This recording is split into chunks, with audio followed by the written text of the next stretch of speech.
नमस्कार।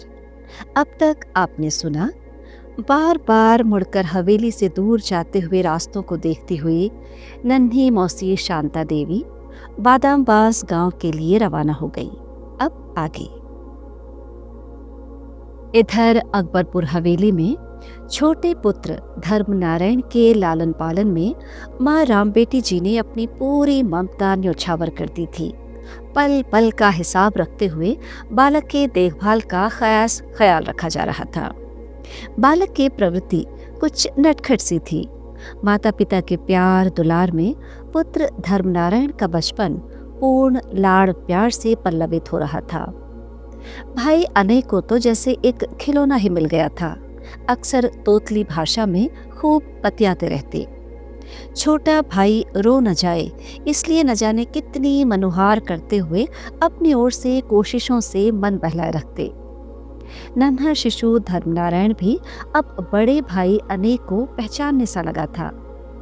इसलिए उन्हें देखते ही बड़ी चपलता और आतुरता से आंखें नचाते हुए हाथ पैर मारने लगता। इस अव्यक्त भाषा के परे स्नेह की भावना को समझते हुए बड़े भाई का उत्साह भी कई गुना बढ़ जाता और माँ से जिद कर वे उसे अपनी गोद में बिठाने की मांग करने लगते। माँ भी स्नेहवश छोटे भाई धर्मनारायण को उसकी गोद में सुला देती तो अनेक को तो मानो खुशियों का पूरा संसार ही मिल जाता। छोटे भाई को गौर से निहारते, दुलारते, पुचकारते वे अपने बड़े भाई होने के गौरव की अनुभूति को महसूस करते। माँ भी दोनों पुत्रों के इस अनुराग को देखकर निहाल हो उठती। छोटे पुत्र के जन्म के बाद अब बच्चों के नाम में थोड़ा सा बदलाव आ गया। अनेक सिंह, अनेक भैया और धर्मनारायण को सब प्यार से धर्म बाबू कहकर बुलाते।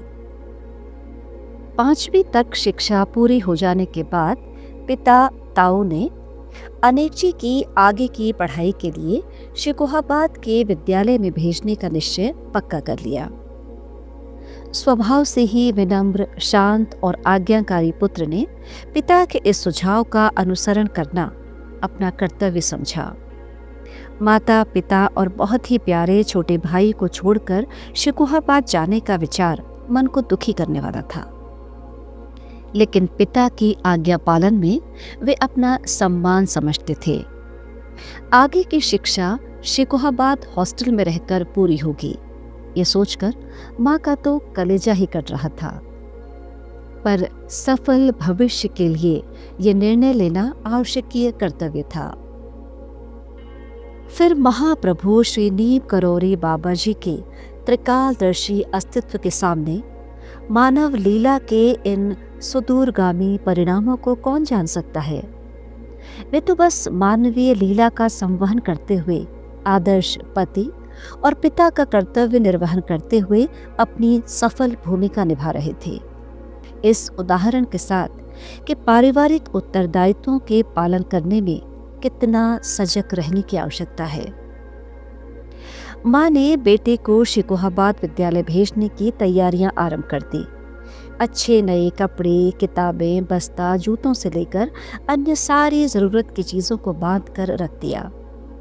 हाथ का बनाया अचार, आटे, घी और मेवे के लड्डू बनाकर डब्बों में सलीके से रख दिए और सारी तैयारियां हो जाने पर माँ ने अपने पास बैठाकर अच्छे आदर्शपूर्ण जीवन के मूल्यों को अपनी सीधी सरल भाषा में समझाना शुरू कर दिया। पिता की दृष्टि में शिक्षा के उच्च स्तर की अपेक्षा जीवन में नैतिक मूल्यों का महत्व और भी कहीं अधिक था। उनका मानना था कि मानवीय गुण, शुद्ध आचरण के प्रति दृढ़ता, नैतिक मूल्यों का निर्वहन कहीं और भी अधिक महत्वपूर्ण है।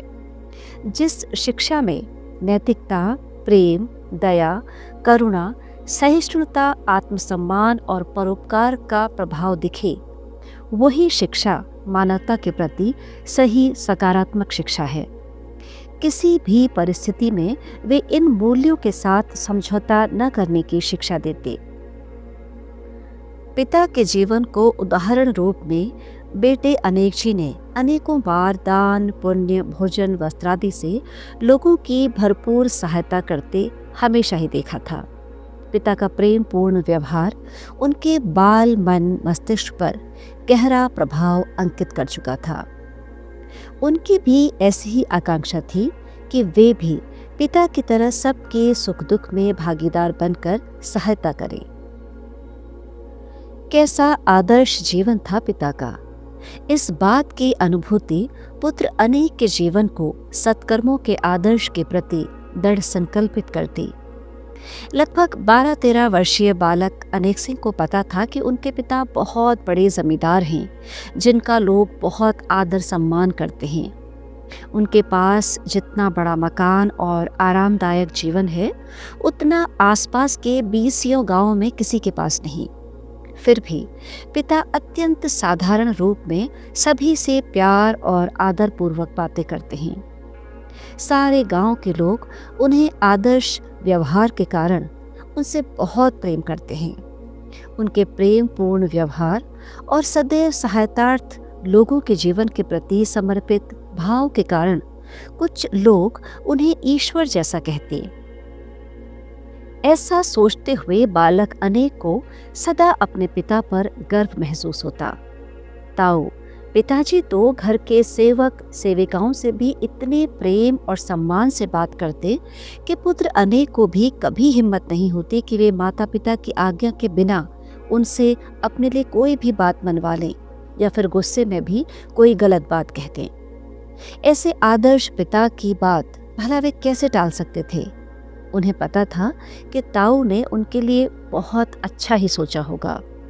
वे मन को कठोरता से समझाते हुए दृढ़ निश्चय के साथ शिकोहाबाद जाने की तैयारियां करने लगे। और अंततः वो दिन भी आ गया जब बालक अनेक को पिता के साथ आगे की पढ़ाई के लिए शिकोहाबाद जाना था। माँ ने पहले से ही कितनी तैयारियां कर ली थी, पर अब भी मन नहीं भर रहा था। जाते जाते कुछ सामान और रखती जा रही थी। हिदायतों की सूची खत्म नहीं हो रही थी। माँ कितना भी कठोर मन कर ले, पर ऐसे समय में मन पिघल ही जाता है।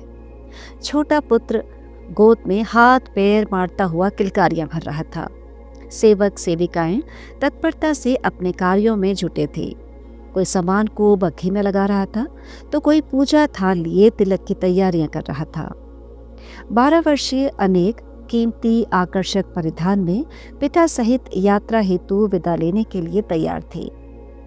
जमींदार साहब भी आकर्षक कुर्ते धोती पहने, सिर पर टोपी धारण किए, पैरों में जूते पहनकर तैयार होकर बाहर अहाते में आ गए।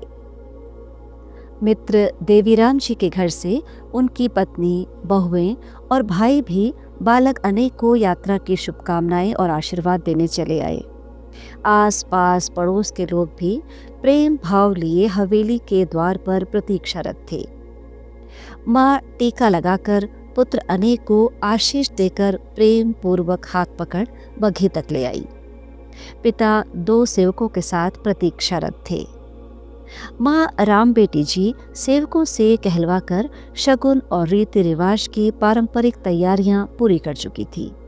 बग्घी में सवार होकर सभी अपनी यात्रा के पहले चरण में थे। धूल भरे मार्ग से बग्घी ओझल होती रही। आगंतुकों और रिश्तेदारों के बीच माँ राम बेटी जी पुत्र को दूर होते देखती रही।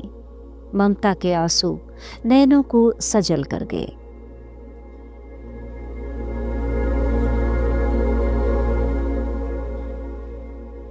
महाप्रभु महाराज जी, श्री नीम करौरी बाबा पावन कथामृत। आज का प्रसंग यहीं तक।